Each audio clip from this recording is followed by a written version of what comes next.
Mon cher public, après toutes ces péripéties, ne m'en voulez pas de tant et tant aimer notre mère, la terre, et ce que l'homme en fait.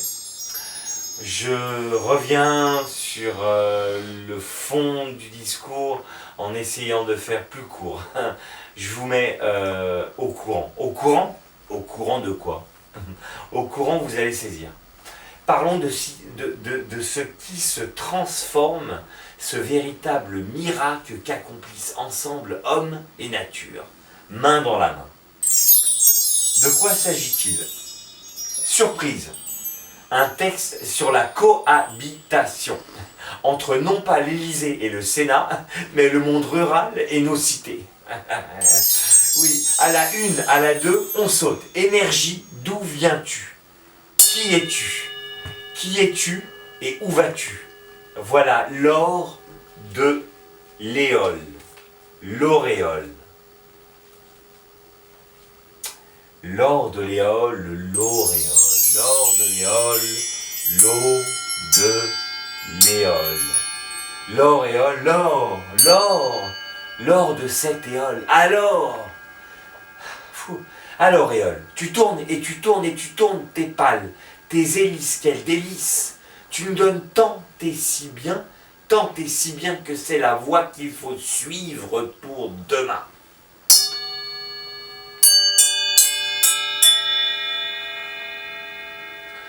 Et tout ça avec rien qui ne pollue l'atmosphère. Tu as pensé à ceux qui viendront plus tard après nous autres. C'est l'or de l'éole, l'éolienne, trop peu mise à l'épreuve, mais le geste est là. L'intention. L'intention. L'un est mis sous tension. Le pylône est sous tension. Il y a de l'électricité. Et voilà, donc,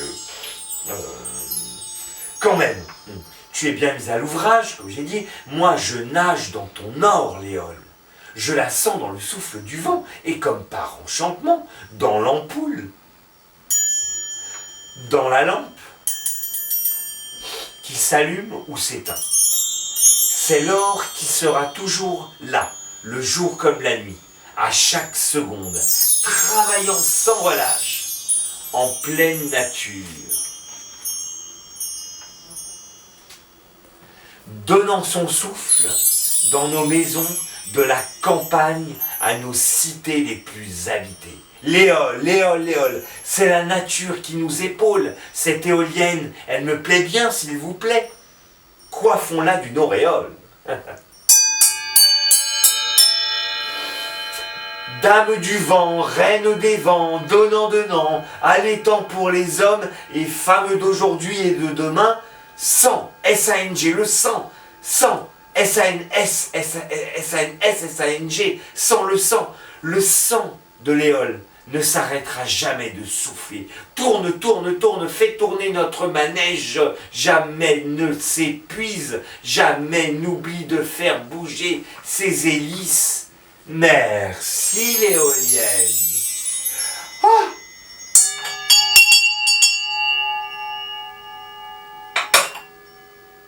Et l'eau alors? L'eau. Allô, ici l'eau. Je suis comme le vent, je crée le courant, l'eau courante, créant l'électricité sur mesure, me souffle-t-elle au combiné. Moi aussi j'y suis pour quelque chose dans l'ampoule, ben oui, hydro, pas idiot, intelligent, hydro, pas idiot.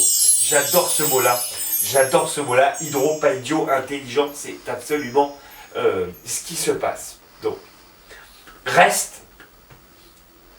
donc le troisième larron de la farce. Ah oui, il y a eu donc celui-là, il a la couleur jaune poussin cousu sur son blason.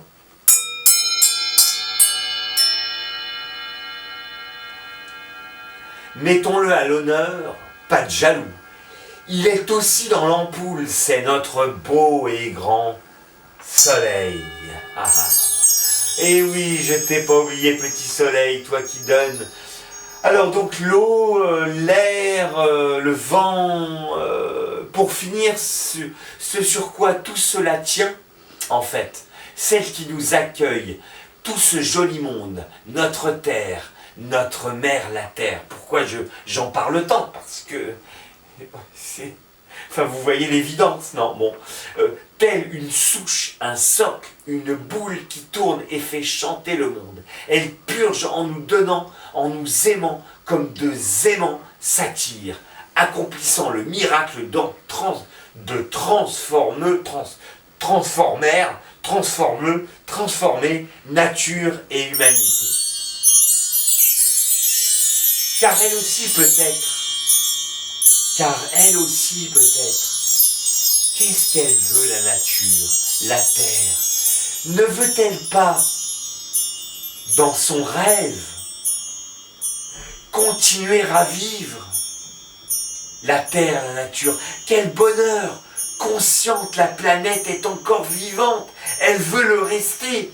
Le besoin et l'envie de vivre entre l'homme et sa peau demeure une vérité. Mais prudence, ne vendons pas la peau de l'ours avant de l'avoir sauvé. Attention.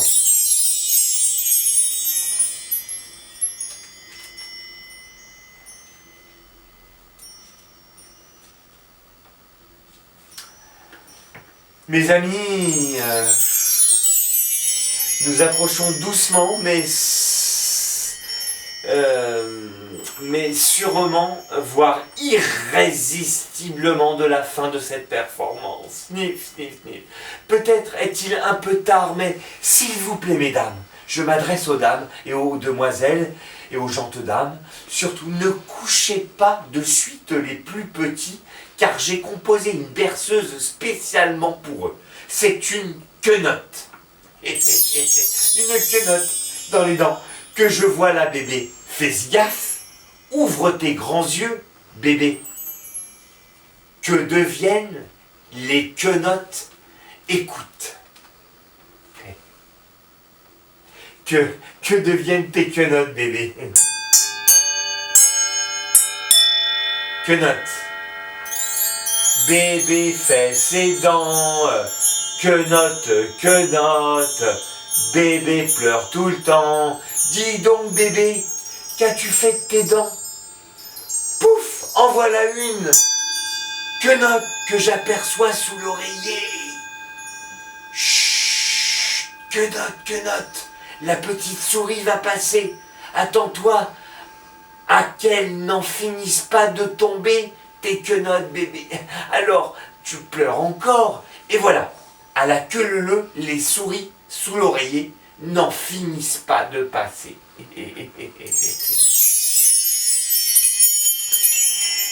Patiemment, attendant la quenotte sous l'oreiller. Courage, bébé, sois sage. La dent de sagesse viendra bien assez tôt. Et les quenottes tomberont une après l'autre. Une, c'est toute ta fortune. Maman va te montrer comment trouver les gentilles petites souris sous l'oreiller. Et les bonbons qui vont avec.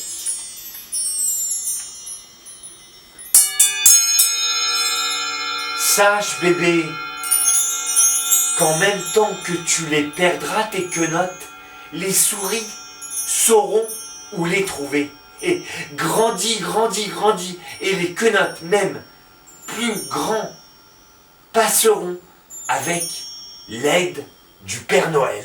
Oh, l'âge délire total, le Père Noël et les souris. Moi, bébé, je suis sûr qu'un jour, tu feras d'une souris ton ami, voire même un doudou, quand les dents te font pleurer. Souris, bébé, souris, tu es la promesse du sourire de notre futur à tous. Allez, à tous, à toutes tes dents, bébé. À toutes tes dents, bébé. C'est terminé. Allez, merci pour votre attention.